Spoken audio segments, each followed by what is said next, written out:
Quente e preocupante do momento é o que a gente trata neste episódio de Globo Rural Cast. Eu estou falando da crise dos insumos, especialmente da entrega de fertilizantes. E neste episódio eu conto aqui com a participação do Marcelo Altieri, que é presidente da Yara, uma das maiores indústrias de fertilizantes do mundo, norueguesa. Marcelo, obrigado pela sua presença, bem-vindo ao Globo Rural Cast. Muito obrigado, Cassiano, é um grande prazer estar aqui com você, falando de um tema super relevante nesse momento que... Infelizmente não é muito bom, né? Não temos boas notícias, né? Infelizmente não são tão boas as notícias, mas sempre a gente tem como sair na frente e conseguir resolver, né? É sobre isso que a gente quer falar aqui. Eu queria até que você falasse um pouquinho como é que está a sua rotina que mudou nesses últimos 2 meses. Estamos, né, completando 2 meses de guerra de Oriente Médio. A Yara tem sede na Noruega. Como é que está a sua vida desde quando... explodiu literalmente esse assunto aí para o mundo? Nossa, Cassiano, tá difícil, mas entretenida, se pode falar, bem ocupada, bem preocupado pela situação. E acho que temos que lembrar que é uma situação que vem acima de um conflito que já estava presente no mundo. Está falando da guerra na Rússia e Ucrânia começou lá no 22, ainda está com muito problema, ainda está muito ativa e são 2 regiões no mundo que produzem fertilizante a grande escala, né? O Estreito do Hormuz, você tem 30%, 34% de todo o nitrogênio que se produz no mundo sai daí, é 1/3. Imagina, um de cada 3 barcos que se comercializam no mundo saem do Estreito do Hormuz. 50% do enxofre que se produz no mundo. Enxofre, mas qual é o problema do enxofre? Você precisa 450 quilos de enxofre para produzir 1 tonelada de fosfatado. Então você não tem enxofre, você não tem. E a metade do enxofre que se produz no mundo vem de lá, do Estreito do Hormuz. Então, uma situação muito complexa que quando você vai entendendo mais, você entende que para produzir alimento, você precisa de fertilizante. No mundo inteiro, não é só no Brasil. Isso precisa para todo mundo. E se você... Vamos fazer uma conta assim, bem fácil. Eu gosto de fazer essa conta. Se você não tem fertilizante nitrogenado em minerais, em geral, você não tem fertilizante mineral no mundo, você consegue produzir só a metade do alimento que o mundo produz. Metade. Então, se não tiver, você não tem só metade. É por isso que o fertilizante é considerado das invenções que mais vidas salvou no mundo, na história da humanidade. Porque graças aos fertilizantes minerais você consegue aumentar a produtividade. Então, você produz a metade do alimento no mundo, você consegue alimentar a metade do planeta. Imagina o que estamos falando. É um tema super sério, um tema muito relevante. E cada dia tem uma bomba nova, literalmente, né, Altieri? E você estava falando agora há pouco, antes da gente entrar no ar aqui, da atualização que você teve do último final de semana, final por exemplo. De semana segue tendo ataques da Ucrânia na Rússia. São 2 guerras acontecendo ao mesmo tempo, né? Exatamente. O Estreito ainda sigue fechado, mas esses ataques de drones em infraestrutura do último final de semana agora são o que vão gerar um impacto bem maior no tempo que... Vamos pensar que amanhã o conflito acaba, vai tomar muito tempo para reparar toda essa infraestrutura e voltar essa capacidade a estar disponível no mercado. São ataques em unidades industriais de produção de fertilizantes. Gasodutos, unidades industriais, fábricas de fertilizante mesmo, gasodutos de amônia, e isso agora, rails, a gente está falando há poucos dias. Agora, né? Então, a situação já estava difícil, aí só piora. Só piorou. E a gente ouve muito falar, e você mesmo já falou muitas vezes, sobre o risco de desabastecimento de fertilizantes no Brasil para a próxima safra. Já não é mais um risco, me parece. Já existe um impacto real de que reduziremos as importações de fertilizantes, reduziremos consumo, demanda de fertilizante, até porque o preço está inviabilizando a atividade do produtor. Como que você olha para esse cenário, como a Yara olha para esse cenário diante de um conflito ou dois conflitos que ainda não tem solução? O preço do fertilizante já chegou no teto, na sua opinião? Pode subir ainda mais diante de tudo que está acontecendo?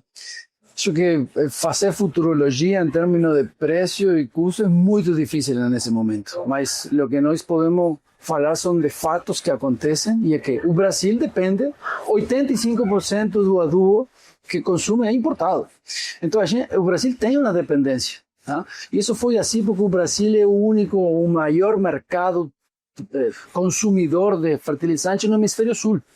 Então, quando tem a temporada baixa, a safra baixa do hemisfério norte, o Brasil se beneficia da capacidade ociosa das fábricas. Mas o que acontece em situações como essa aqui? Mercados começam a fechar, começam a tentar segurar produto próprio, produção própria para matéria de segurança alimentar, para proteger sua segurança alimentar. Então, fecham os mercados, fica mais produto. China, por exemplo. China não está operando ativamente com produtos, ofertando produtos como os fosfatados no mercado. Que é um grande fornecedor mundial, né? Sem dúvida. Sem dúvida. E um dos maiores, o segundo fornecedor do Brasil. Que está segurando o produto. Ele fecha a fronteira, fica com o produto dentro, não sai. Ninguém sabe se vai voltar em algum momento. Como é que tá? Você estava falando agora há pouco, antes da gente gravar, que o impacto de produção, de volume recebido no Brasil, já não dá para considerar que era o mesmo, mas queria que você falasse aqui para quem está assistindo e ouvindo a gente, qual é a capacidade hoje do Brasil de importação de fertilizantes, quanto que vocês estão trabalhando e fazer um exercício aí vamos pensar assim, de logística, né? Porque se um navio embarca, carrega hoje na China, pensando num fornecedor que ainda está disponível e, de certa forma, tem produto para oferecer, em quanto tempo esse produto chega para o produtor brasileiro? Vamos lá, a conta promédio entre que você carrega e você descarrega, porque tem que lembrar que tem demora na carga, demora na descarga, é promédio 90 dias. 90 dias entre embarca na origem, e que o produto está na fazenda. Na fazenda não, no porto. No porto ainda, na fazenda mais uns dias. Em uma misturadora de um importador, vamos falar assim. E aí dali para a fazenda daí para a fazenda aí tem 2, 3 dias, aí é rápido a coisa. Depende de onde você vai, né? O Brasil é muito grande, sim, ainda tem isso. Mas então, são 90, eu tenho que considerar 90 dias. Imagina, estamos maio, junho, julho. Final de julho, se você estaria recebendo em agosto os primeiros navios. Se embarcasse, se carregasse hoje. Vou te perguntar, quando começa a safra aqui? Setembro. Agosto, setembro já, você já tem alguém plantando. Tem que já empezar a entregar. Então, de fato, já sabemos que vai ter um impacto. Porque a capacidade de importação do Brasil é de 4,5 milhões, mais ou menos, 4,5 milhões de toneladas por mês. E já caiu isso. Como é que está? E então, como você não vai conseguir carregar hoje, você não vai conseguir ter os inventários para replicar o mercado do ano anterior. Vai ter um impacto em volume. Já vai ter um impacto que, gente que faz um pouco de cálculo, hoje, são 10, 12% a menos de volume chegando para o Brasil. E pode piorar. E daqui para frente, todos os dias empeora um pouco. Você tem que descontar todos os dias. E o Brasil não tem produção nacional, então não tem como fazer frente a isso. Os inventários de estoque de passagem não foram altos. A gente entregou o ano passado, dados da ANDA, 49 milhões de toneladas de fertilizante, que foi maior, 7%, né? Do ano anterior. Então, os estoques de passagem não são grandes, a disponibilidade aqui não é uma... Não dá para enfrentar o mercado. E o Brasil não faz uma safra só por ano, ainda tem isso, né? Exatamente. Então, tudo indica que o impacto em matéria de disponibilidade de produto para o Brasil é uma realidade. Vai ser menor. E vou falar uma coisa, não é só para o Brasil, tá? É uma disponibilidade para todo mundo. Recentemente, a Índia fez um tender de o maior comprador de ureia no mundo. Ela compra e fez um tender recentemente de 2,5 milhões de toneladas. Ela comprou, conseguiu. Então, o que é isso? Ela varreu o mercado. Por quanto lado tinha fertilizante, ela comprou. Raspa do taco, como a gente diz aqui no Brasil. Exatamente. Ela levou tudo. Ainda tem 500 mil toneladas, meio milhão de toneladas, represada ao norte do estreito, que não conseguiram nem sair de lá de Irã para a Índia. São quantos navios? Então, isso vai dar unos, se você tem meio milhão, vamos pensar que são de 60 mil, 50, 60 mil, vai dar 10 navios. Só nesse tender da Índia. Mas o estreito tem 4 mil navios represados lá em cima, aproximadamente. Você pode passar 130 navios por dia. Quando ele abrir, funcionando, quando Irã, Estados Unidos liberem a passagem, eu quero ver quem vai passar também, porque isso talvez seja um ritmo mais lento, que vai todo mundo mais exato, vai calma, todo mundo mais calma, não vai retomar o ritmo muito mais adverso ao risco. Sim. Também, sabe? Porque tiveram episódios aí também tem minas que não conseguem desarmar. Então, tudo isso toma tempo. 130 navios, você tem um mês a 40 dias só para escoar o volume que está represado lá. Depois esse navio tem que dar logística, tem que dar a volta, tem que descarregar, tem que voltar. O tempo que a gente está perdendo, o tempo que não se consiga recuperar para essa safra é muito. Então, a gente está falando só da questão logística, né, Thierry? Tem o tempo depois de reativação que você mencionou agora há pouco, de uma unidade bombardeada como essa do final de semana. Vocês conseguem estimar, vocês como indústria, produtores de fertilizantes, quanto tempo, caso uma unidade da Yara fosse atingida? Claro que depende de muitos fatores, mas quanto tempo se estima que é possível recuperar uma unidade de produção de fertilizantes bombardeada? Depende do dano. Depende do dano que ele tem. Depende da unidade. É muito. Mas se a gente pensa assim, bom, a gente acho que tomou as decisões certas no início da guerra Rússia-Ucrânia. A gente, desse momento, a gente não tem fornecedores sancionados. Então, a gente não está com trouxendo produtos para o Brasil, nem da Rússia, nem da Irã, das regiões hoje em conflito. A Yara tem um sistema global que ajuda a mitigar mais o risco. Então, a gente está aí pensando que trabalhando muito forte para conseguir produto e não desabastecer nossos clientes aqui no Brasil. Então, acho que a gente vai conseguir manter isso. Mas o impacto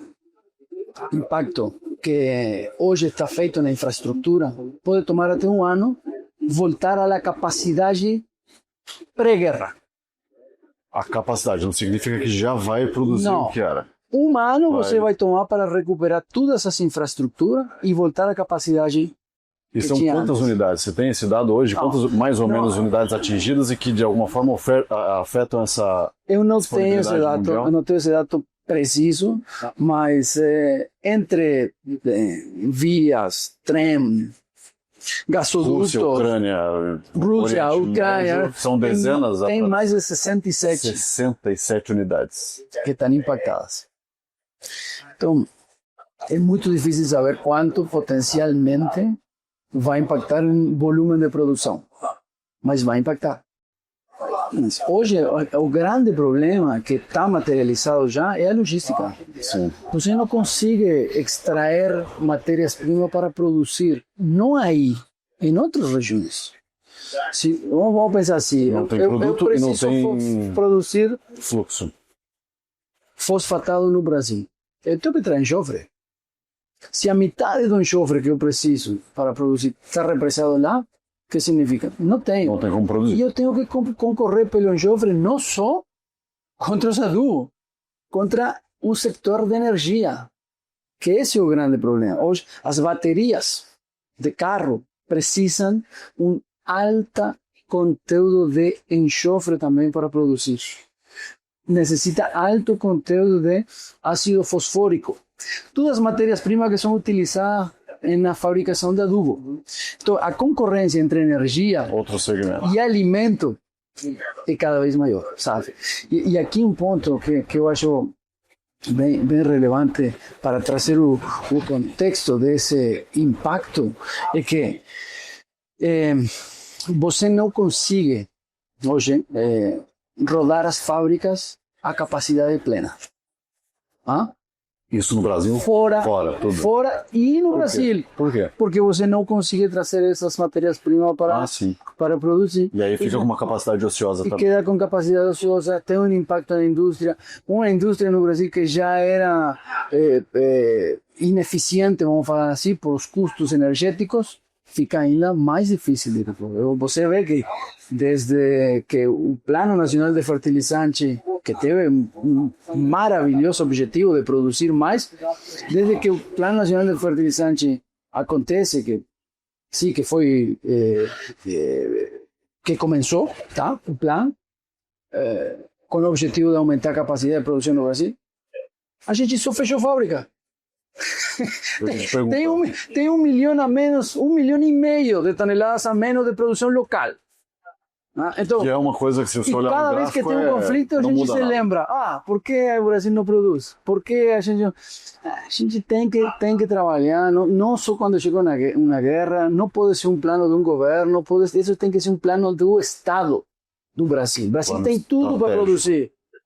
Mas, claro, produzir na fábrica, desde que você começa, coloca a pedra, a fundação, até que está 5, 7 anos.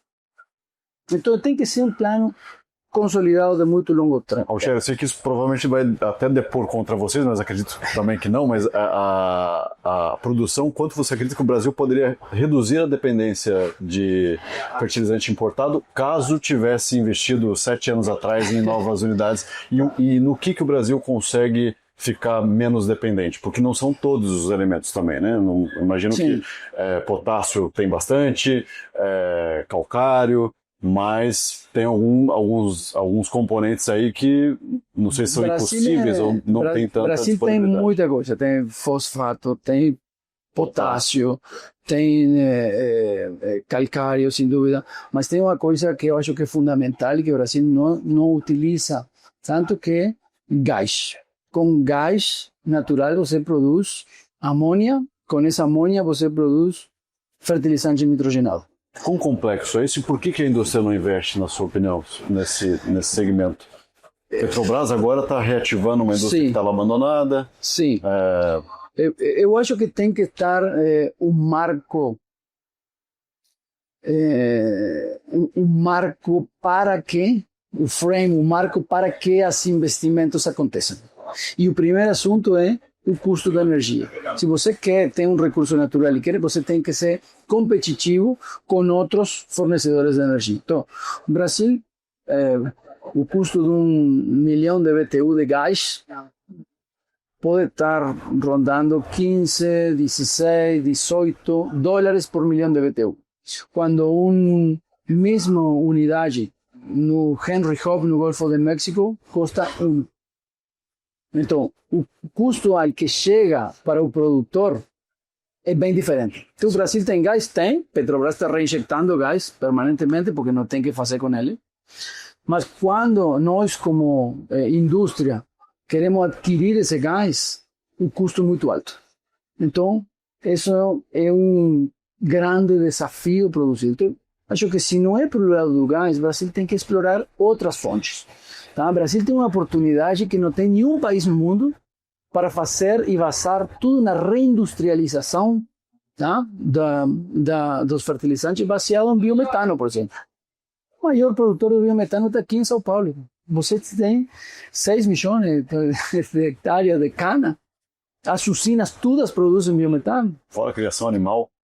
Tu tem um monte de fonte para biometano, só que falta investimento para infraestrutura. Você tem que construir um gasoduto que conduz esse biometano para as fábricas. Tá? Até não só tem disponibilidade, vai ser a energia mais limpa e a produção da indústria mais limpa, porque é uma economia circular. Né? Nós fizemos já um case. Yara tem hoje um caso de sucesso aqui no Brasil, em São Paulo, onde a gente está, utilizando biometano para produzir amônia renovável em nosso complexo de Cubatão. A gente hoje consome 20 mil metros cúbicos por dia de biometano para produzir. Mas parece muito, mas é só 3% do que a gente consome. Quantos produtores fornecem isso? Tem ideia? Hoje tem só um, porque justamente falta muita infraestrutura.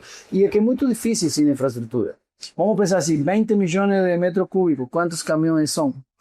Você precisa receber mil caminhões por dia de gás na tua fábrica. Então, sem um gasoduto, sem investimento em infraestrutura, toda essa reindustrialização não vai acontecer. Como é que está esse diálogo de vocês? Imagino que vocês, como multinacionais e investidores estrangeiros e grandes investidores estrangeiros, né, como a origem da Yara, norueguesa, como é que está essa interlocução? Tem algum plano, alguma intenção, talvez, da indústria de ou acelerar algum plano de investimento ou até de ajudar ali no plano estratégico, como esse que você está falando, que deveria ser uma política de Estado? Como é que está essa agenda indústria e governo diante dessa crise que a gente está vendo? Cassiano, a gente está investindo no Brasil, a gente acredita no Brasil, a gente gosta do Brasil, nossos clientes estão aqui, né? Nós trabalhamos com um agricultor brasileiro mais de 70 anos aqui no Brasil.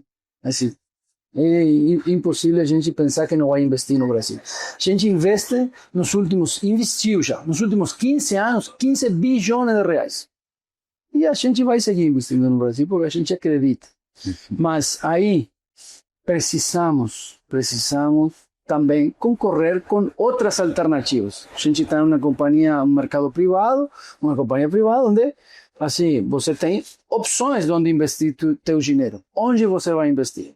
Então, você tem que investir naqueles lugares que te dão segurança jurídica, que te dão segurança para investimento, que te ajudam a dar um marco que não tem aquela burocracia para 5, 7 anos aprovar um projeto, porque então... Vocês têm projetos em aprovação? Nós sempre estamos avaliando. Nós, recentemente, o ano passado, estamos treinando nossa capacidade máxima de produção no nosso complexo de Rio Grande. Então, Rio Grande produz no 25, 1.250.000 toneladas de fertilizante aqui no Brasil. Recentemente, recém chegou o teto de produção. Primeiro ano. Então, não é que não estamos investindo. Investimos numa fábrica aqui em Sumaré de bioinsumos.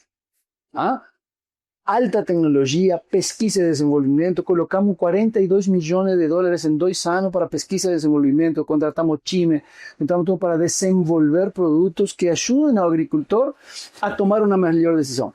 Momentos como esse, de crise, momentos difíceis, é quando o agricultor tem que ter mais apoio na ajuda a tomar as decisões certas, decisões inteligentes, que ajudem a utilizar os produtos adequados para promocionar a rentabilidade dele. Senão vai ser muito difícil, sabe? O produtor Marcelo Altieri, produtor rural, faria o que nesse momento? Porque se fala muito no início da guerra, espera que o preço pode baixar, pode ter cessar-fogo, baixa o preço e vocês vão comprar mais na frente. Parece que essa estratégia já não, hoje, 2 meses depois da guerra, não era a melhor.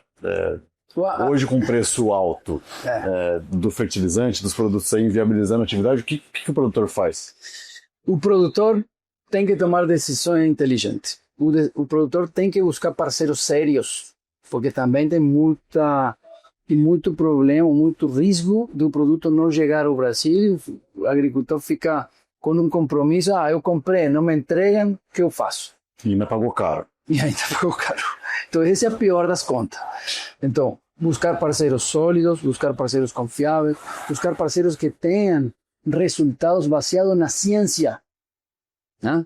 Produtos provados aqui. Hoje não vai acontecer que vai parecer um produto mágico que você aplica e com isso vai produzir 100 sacas por hectare. E não acontece isso na agricultura. Tá? Agricultura é uma atividade baseada na ciência, com muita tecnologia. Então, primeiramente, eu faria isso, procuraria um parceiro sólido, confiável, com pesquisa no Brasil, com produtos desenvolvidos no Brasil. Então, de fato, o que faria, eu ligaria para o agrônomo da Yara. E no caso de, vamos pensar assim, numa situação em que você está com um estoque de fertilizante para a safra de verão, mas você não comprou para a safrinha. Tem espaço para esperar mais um pouco ou não? Eu acho que a melhor conta que o agricultor tem que fazer é, quando ele vende o grão, fixa o custo. E aí é onde ele não... Então, um momento já de venda, trava o custo, é uma operação super conhecida no Brasil, que é o que mitiga mais o risco. Sim. O agricultor tem que pensar em sacas de soja, sacas de milho, então, baseado nisso, acho que ele consegue. Você falou dos produtores buscarem parceiros aí confiáveis e tudo mais. Vocês, nesse cenário, acreditam que podem deixar de atender algum produtor por causa dessa situação de oferta? Como é que você vai selecionar ou vai direcionar o que você tem de produto para os clientes que estão precisando? Porque agora imagino que tá uma corrida maluca por fertilizante, né? Então, como é que a indústria fica nessa situação? Consegue atender todo mundo? Eu acho que vai ser difícil, mas eu acho que o mercado também se vai regular sozinho, porque o agricultor também não vai comprar os volumes que comprava antes, ele vai ser mais mesurado, mais seletivo, então vai dar um rebalanceamento do mercado. E muito provavelmente isso vai durar por mais de uma safra. Até que o conflito... Neste momento dá para falar que pelo menos um ano, que você falou aí de tempo de reativação de uma indústria bombardeada, e quanto mais a guerra se estender, pior e mais longa vai ser essa crise, é isso? Exatamente. Infelizmente não temos boas notícias nesse episódio do Globo Rural Cast, mas a gente espera que tenha trazido boas informações para você que ouve e assiste a gente. Marcelo, obrigado pela sua participação mais uma vez. Boa sorte, sei que você vai para a Noruega em breve, e sucesso aí, e que tenhamos boas notícias em breve. Obrigado. Muito obrigado, Cassiano. Deixa uma mensagem que a gente está trabalhando muito forte como indústria para não deixar desabastecido o agricultor, nosso parceiro, um agricultor brasileiro, e que vou destacar, é o agricultor com mais resiliência que eu conheço. É impressionante. E capacidade de se adaptar também, né? Capacidade de se adaptar, seguir para frente, positivo, com boas expectativas. Eu acho que tem que ser mencionado também que o agricultor vai encontrar o caminho. O agricultor brasileiro é único. Muito obrigado a você que acompanhou a gente, que ouve Globo Rural Cast. A gente se encontra no próximo episódio. Até mais.